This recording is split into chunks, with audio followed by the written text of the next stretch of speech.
जहां एक युवक को ग्रामीणों ने पीट पीटकर उसकी हत्या कर दी। घटना करजा थाना के पकड़ी पंचायत के खरौना जयराम गांव की बताई जा रही है, जहां ग्रामीणों ने एक युवक की पीट पीटकर हत्या कर दी। ग्रामीणों ने घर में घुसकर के महिला से रेप की कोशिश की थी। आरोप में युवक की पीट पीटकर हत्या कर दी गई। बताया जा रहा है कि महिला के शोर मचाने के बाद ग्रामीणों ने युवक को पकड़ लिया और लाठी डंडे से बेरहमी से उसकी पिटाई कर दी, जिससे युवक की मौके पर ही मौत हो गई। मृतक युवक की पहचान नहीं हो पाई है।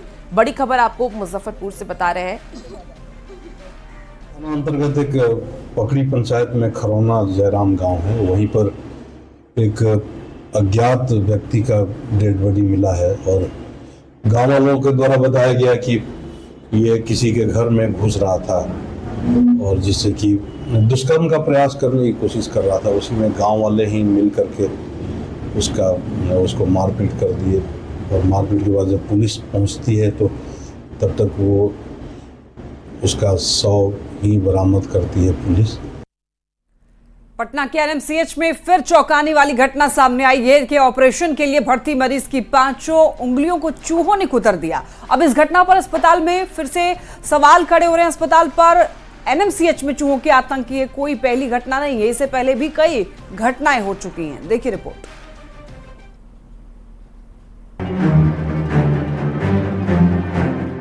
पटना का दूसरा सबसे बड़ा अस्पताल एनएमसीएच एक बार फिर सुर्खियों में है। पटना के नालंदा मेडिकल कॉलेज अस्पताल में एक हैरान करने वाली घटना सामने आई है। अस्पताल में भर्ती एक मरीज के पैर की 5 उंगलियों को चूहों ने ही कुतर दिया। डायबिटीज के मरीज अवधेश कुमार 20 दिन पहले अस्पताल में भर्ती हुए थे। एक पैर वो पहले ही गंवा चुके थे, दूसरे पैर में परेशानी के बाद ऑपरेशन किया गया था। लेकिन इस बीच अस्पताल में चौंकाने वाली घटना हो गई। डायबिटीज के मरीज अवधेश कुमार की 5 उंगलियों को चूहों ने तब कुतर दिया जब वो गहरी नींद में थे।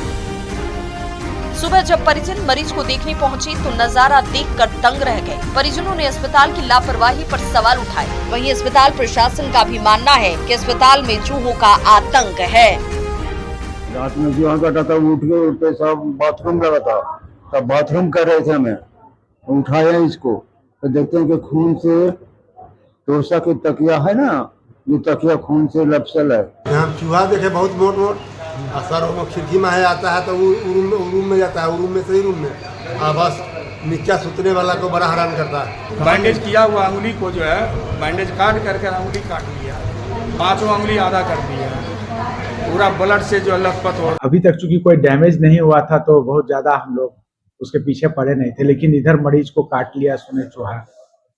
तो हालांकि डैमेज बहुत कम है, छोटा सा कुतरा है, हल्का सा पैर। बिहार चूहों के कारनामों से लगातार सुर्खियों में है।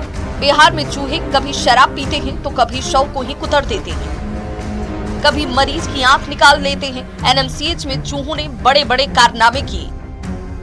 करीब 8 महीने पहले भी इसी अस्पताल में एक मरीज की आंख चूहों ने ही कुतर दी थी। इससे पहले अस्पताल के पोस्टमार्टम हाउस में शवों को भी चूहे कुतर चुके हैं। अब चूहों ने मरीज के पैर की 5 उंगलियों को ही कुतर दिया। न्यूज़ 18 के लिए पटना से मनोज सिन्हा की रिपोर्ट। पटना के गोपालपुर में चल रहे धर्मांतरण के खेल के खुलासे के बाद पुलिस ने बड़ी कार्रवाई की है। आर्मी इंटेलिजेंस लखनऊ की टीम के खुलासे के बाद पुलिस ने इस मामले में 3 महिला सहित 4 लोगों को गिरफ्तार किया है। ये रिपोर्ट देखिए।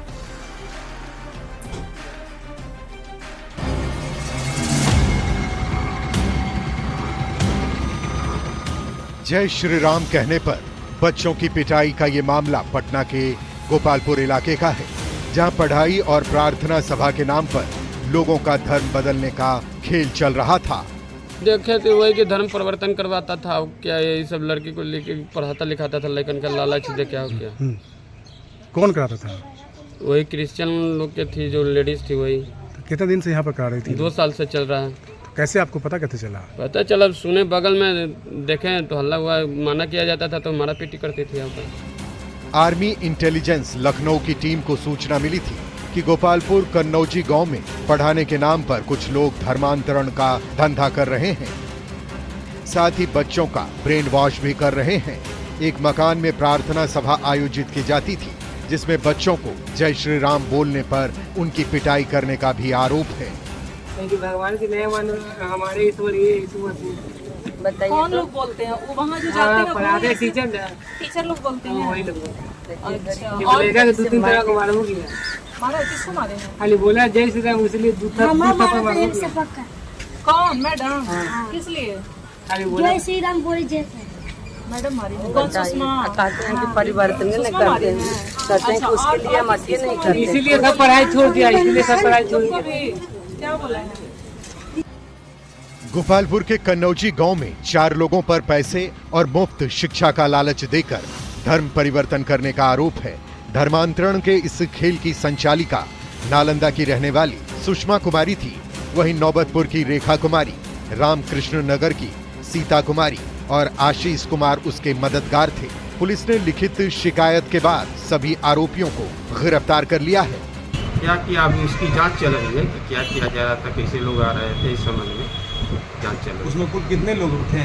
अब कितने लोग थे? तत्काल तो 3 लोग आए थे। अब उसकी जांच हो रही है, जांच के बाद कितने लोग उसमें शामिल थे पता चलेगा।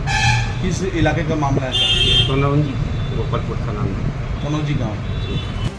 2 साल से इलाके में ये नेटवर्क एक्टिव था। पुलिस अब ये पता लगाने में जुटी है कि धर्मांतरण के इस खेल के पीछे कोई बड़ा नेटवर्क तो नहीं है। न्यूज़ 18 के लिए दानापुर से अमरजीत शर्मा की रिपोर्ट। नीतीश सरकार जनता को पहले 6 लेन ब्रिज का तोहफा बहुत जल्द देने जा रही है। कच्ची दरगाह से बिदुपुर तक बनने वाली 6 लेन ब्रिज से बड़ी आबादी को राहत मिलेगी। ये ब्रिज उत्तर बिहार को दक्षिण बिहार से भी जोड़ती है। इस ब्रिज में कई ऐसी खासियत भी हैं जिसे जानकर आप हैरान रह जाएंगे। देखिए रिपोर्ट।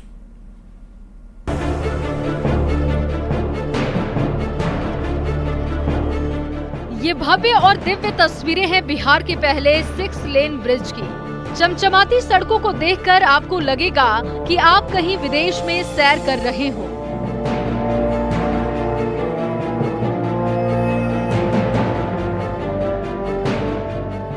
दरअसल नीतीश सरकार बिहार के पहले 6 लेन की सौगात जनता को देने जा रही है। गंगा नदी पर पटना की कच्ची दरगाह से वैशाली के बिदुपुर तक 6 लेन केबल पुल का काम पूरा हो गया है। 6 लेन ब्रिज की खूबसूरती बढ़ते बिहार की तस्वीर दिखा रही है। पथ निर्माण मंत्री नितिन नवीन ने इसका निरीक्षण करते हुए बताया कि सितंबर महीने में राघोपुर तक के लिए इस पुल को खोल दिया जाएगा। इसका एक आर्म आपके राघोपुर में गिर रहा है, जो बहुत ही इम्पोर्टेंट होगा, चूँकि राघोपुर दियर का इलाका है और माननीय मुख्यमंत्री जी ने हर कोने और हर टोले को जोड़ा है। पूरे राज्य के हर टोले को सड़क संपर्क से जोड़ा है और एक इस ब्रिज के माध्यम से एक दियारा का ये पोर्शन राघोपुर भी जुड़ जाएगा। तो एक बहुत महत्वाकांक्षी योजना का शुभारंभ, और जो ये राघोपुर का जो एरिया है इसके उद्घाटन 15 जून के आसपास हम लोग कर देंगे। जुलाई में भी हम लोग जो बिदुपुर से चकलसाही है उस पोर्शन का भी हम लोग 20 किलोमीटर का भी स्ट्रेच है करीब, उसके स्ट्रेच को भी हम लोग उसका उद्घाटन हो जाएगा। ये सड़क राघोपुर के लोगों के लिए भी बड़ी राहत लेकर आएगी, क्योंकि हर साल मॉनसून के वक्त जब गंगा नदी का जलस्तर बढ़ जाता है तब राघोपुर के लोगों के लिए समस्या काफी बढ़ जाती है।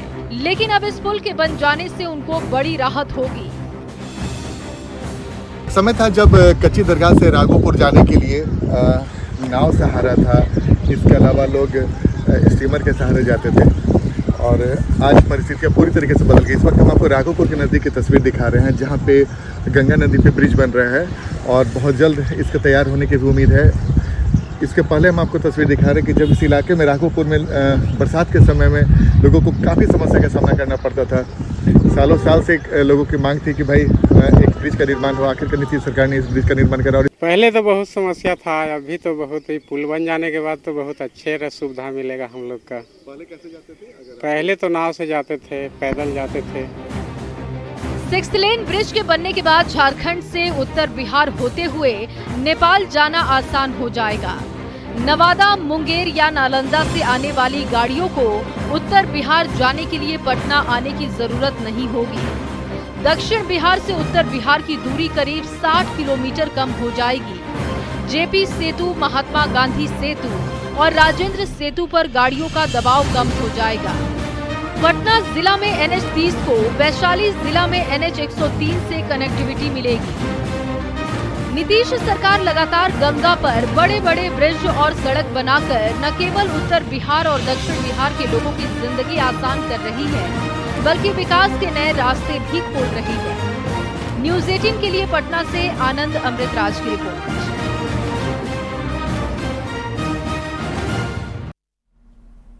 आज राज्यपाल संतोष गंगवार और मुख्यमंत्री हेमंत सोरेन धनबाद आएंगे। यहां BBMKU में विनोद बिहारी महतो की प्रतिमा का अनावरण करेंगे।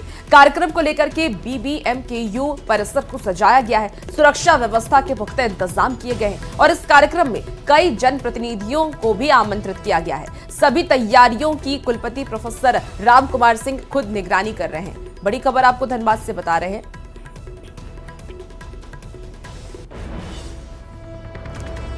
तो बड़ी खबर बताया, जहां आज धनबाद आएंगे राज्यपाल और सीएम। राज्यपाल संतोष गंगवार और सीएम हेमंत सोरेन आज आने वाले हैं। विनोद बिहारी की प्रतिमा का अनावरण भी किया जाएगा। बता दें आपको कि BBMKU में अनावरण करेंगे और इसको लेकर के पूरी तैयारी कर ली गई है। इसके साथ ही इस वक्त कई मंत्री और विधायक भी मौजूद रहेंगे। खबर मुजफ्फरपुर से, जहां पर एक शादी समारोह में उस समय हंगामा मच गया जब महिला ने दूल्हे को अपना पति बताते हुए कोर्ट मैरिज के कागजात दिखाए। इसके बाद ग्रामीणों ने दूल्हे और बाराती को बंधक बना लिया। ये मामला बरूराज थाना इलाके का है। जब गांव में बारात लेकर शादी को लेकर दूल्हा पहुंचा, तभी पश्चिम बंगाल की रहने वाली पहली पत्नी की एंट्री हुई। उसने कोर्ट मैरिज के कागजात भी दिखाए, जिसके बाद ग्रामीणों ने दूल्हा सहित बाराती को बंधक बना लिया। सूचना पर मौके पर पहुंची पुलिस की पहल पर दोनों पक्ष की बैठक हुई। लड़की पक्ष को खर्च के रुपए लौटाने पर समझौता हुआ और उसके बाद सभी को छोड़ा गया। कर लिया फिर शादी। आपका उससे कैसे वो बिहार का है और आप बंगाल की हैं, कैसे शादी हुआ? पहले दो तीन साल रिलेशनशिप में था। क्या फेसबुक से प्यार हुआ था क्या? नहीं, इंस्टाग्राम से हुआ था। इंस्टाग्राम से होते होते यहाँ तक चला आया मामला? हाँ, वो पूरा अपना घर का एड्रेस बताया। अच्छा, हाँ, बुलाया, फिर शादी हुआ। तो शादी पहले से किया हुआ था, फिर कैसे शादी कर लिया तुम? लड़की चला गया है। वो लड़की चला गया। कहाँ चला गया? वो अपना गाँव।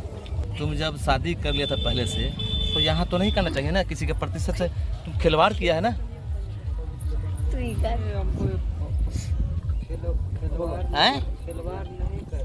की बारात आई थी, दूर से बारात आई थी, लेकिन जो दूल्हा था उसी समय बंगाल से एक युवती आ गई और उसने बताया कि हमारी शादी पूर्व में हुई है, हमने कोर्ट मैरिज किया है। उसने अपना कागजात भी दिखाया, लेकिन अभी तक उसके तरफ से कोई आवेदन प्राप्त नहीं हुआ है। पुलिस भी वहाँ गई थी, पूछताछ के लिए गई थी और पुलिस द्वारा कहा गया कि आप आवेदन लेकर के आइए, हम लोग उस आवेदन के आलोक में कार्रवाई करेंगे। लेकिन अभी तक आवेदन प्राप्त नहीं है। आवेदन मिलने पर आगे की कार्रवाई की जाएगी। तेलंगाना पुलिस ने दानापुर पुलिस की मदद से 4000 करोड़ रुपए के फक्कन ग्रुप घोटाला मामले में एक महिला और उसके देवर को गिरफ्तार किया है। गिरफ्तार देवर भाभी के पास से पुलिस ने 8,30,910 रुपए cash, 6 passport, 10 mobile, 21 credit card, 3 passbook, 16 ID card और 8 घड़ी सोने और डायमंड का 10 पीस जेवर बरामद किया है। बताया जा रहा है कि कंपनी ने तेलंगाना और आंध्र प्रदेश सहित पूरे देश के हजारों निवेशकों को फाल्कन इनवाइस डिस्काउंटिंग FID की आड़ में करोड़ों रुपए की ठगी का शिकार बनाया। कंपनी ने निवेशकों को बम्पर रिटर्न देने का वादा करके धोखाधड़ी की थी। कंपनी ने निवेशकों को 24% तक रिटर्न देने का भरोसा दिलाया था और इस प्रलोभन में हजारों निवेशकों ने इस प्लेटफॉर्म पर अपने जीवन भर की कमाई लगा दी। लेकिन 10 फरवरी को कंपनी ने बोरिया बिस्तर समेट करके अपना कार्यालय बंद कर दिया। अब ऐसा कहा जा रहा है कि इस कंपनी के एक मैनेजर के पास से चार्टर्ड प्लेन भी था। फिलहाल इस मामले में तेलंगाना पुलिस ने 5 आरोपियों को गिरफ्तार किया है। इसमें तेलंगाना राज्य में के शहर हैदराबाद में एक 4000 करोड़ रुपए की जालसाजी का मामला सामने आया था। तो वहाँ तेलंगाना पुलिस द्वारा इसमें हैदराबाद में एक FIR दर्ज की गई थी, जिसका नंबर था 10/25 11 फरवरी 2025 को। जिस व्यक्ति ने जालसाजी की थी, जो 4000 करोड़ रुपया ठगा था, वो व्यक्ति अनुमंडल के क्षेत्र का रहने वाला था। उसमें एक रविंद्र प्रसाद सिंह है और दूसरा सुषमा राज नाम से है। इन दोनों की गिरफ्तारी हम लोगों के अनुमंडल की पुलिस द्वारा की गई थी और तेलंगाना से जो कि पुलिस भी आई थी तो उसका हम लोगों ने मदद भी की। स्टेशन डायरी करके इन लोगों को वहाँ भेजा गया है। भागलपुर के रहने वाले सीताराम झा साल 1999 में गलती से बॉर्डर पार कर पाकिस्तान चले गए थे। उन्हें पाकिस्तानी फौज ने साल 2004 में रिहा तो कर दिया, लेकिन वो आज तक घर नहीं लौटे हैं। उनके परिजन लगातार सरकारी दफ्तरों के चक्कर काट रहे हैं, लेकिन अभी तक उनका कोई सुराग नहीं मिला है। बूढ़ी मां की आंखें अपने बेटे के इंतजार में पथरा गई हैं। परिजनों के मुताबिक सीताराम ने बैंक से लोन लेकर साल 1997 में एक ऑटो खरीदा था और उसने लोन की किश्तें भरने की कोशिश की, लेकिन घर में गरीबी की वजह से सारी कमाई खर्च हो जाती थी। इधर किश्तें जमा नहीं हो पाने की वजह से बैंक ने ऑटो को जब्त कर लिया। आखिर में वो पंजाब जाकर मजदूरी करने लगा, लेकिन साल 1999 में गलती से बॉर्डर पार कर पाकिस्तान चले गए थे और पाकिस्तान ने साल 2004 में उसे रिहा तो किया है, लेकिन उसके बाद भी कोई सुराग नहीं मिल पाया है उसका। और बूढ़ी माँ को अभी भी अपने बेटे के लौटने की उम्मीद है। केस बोल रहा है केकरा बोर्ड में वहाँ गेलो छे, पाकिस्तान गेलो छे तो वहाँ कल कि हम छोड़ी दिल बॉर्डर पार करी दिल बॉर्डर पार करी। हाँ अब पंजाब में कहाँ छे बेटा नहीं छे तो पंजाब की उम्मीद से सरकार से की कहबे? सरकार के की कहबे हम सरकार के? कैसे रहे छे यहाँ रंग रहे छे की करे की छे उम्मीद छे बेटा आइते। हां बेटा हम चाहे छी कि आइ नहीं काला बेटा। हां की करबे अपना हाथ रो तक तैयार नहीं छे बेटा जी ले आबे शादी होला है। हां भारत सरकार को 31 अगस्त 2004 को बाघा बॉर्डर पर जब सीताराम झा को रिसीव करा दिया गया पाकिस्तान द्वारा, तो वो अभी कहाँ हैं, किस हालत में हैं। 2008 के बाद से लेकर के आज ये 17 साल होने चला और ये तो बहुत पहले ही चले गए थे 99 में ही। तो 99 के बाद ये इतना दिन जो बीता 24-25 साल का परिवार के ऊपर क्या बीत रही होगी आप समझ सकते हैं। हम चाहते हैं कि इसका फिर से छानबीन हो कि 31 अगस्त 2004 को रिसीव किया गया है तो कहाँ है, किस हालत में है। भागलपुर पुलिस ने हथियार के साथ रील बनाने वाले 2 युवक को गिरफ्तार किया है। दोनों की गिरफ्तारी सुल्तानगंज थाना क्षेत्र से की गई है। डीएसपी ने बताया कि दोनों युवक अवैध हथियार के साथ इंस्टाग्राम पर रील बनाकर आम लोगों के बीच दहशत फैलाने की कोशिश कर रहे थे और इसमें एक युवक अभी नाबालिग है। दोनों कटहरा कुमारपुर गांव का रहने वाला है। सुल्तानगंज थाना को ये खबर मिली कि 2 युवक जो हैं अब इंस्टाग्राम प्लेटफॉर्म पे अवैध हथियार के साथ रील बनाकर दहशत फैला रहे हैं। इसकी सूचना तुरंत वरीय पुलिस अधीक्षक को दी गई और तुरंत जो है थाना के द्वारा छापेमारी में निकला गया।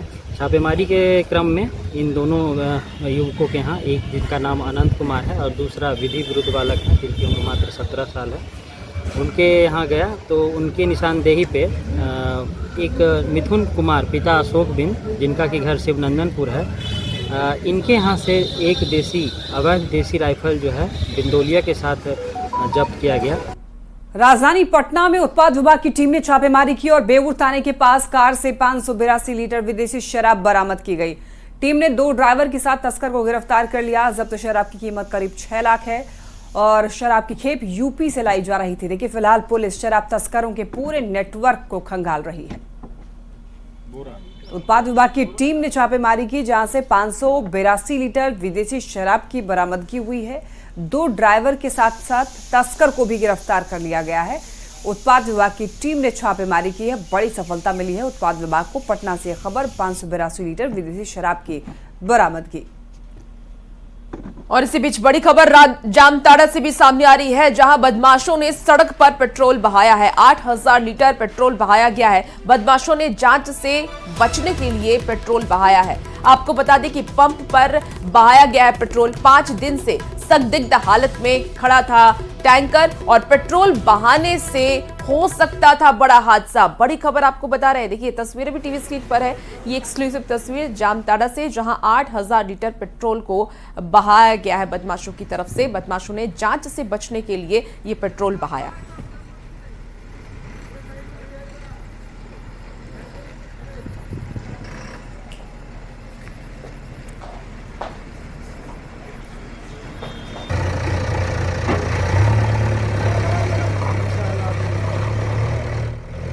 और फिलहाल इस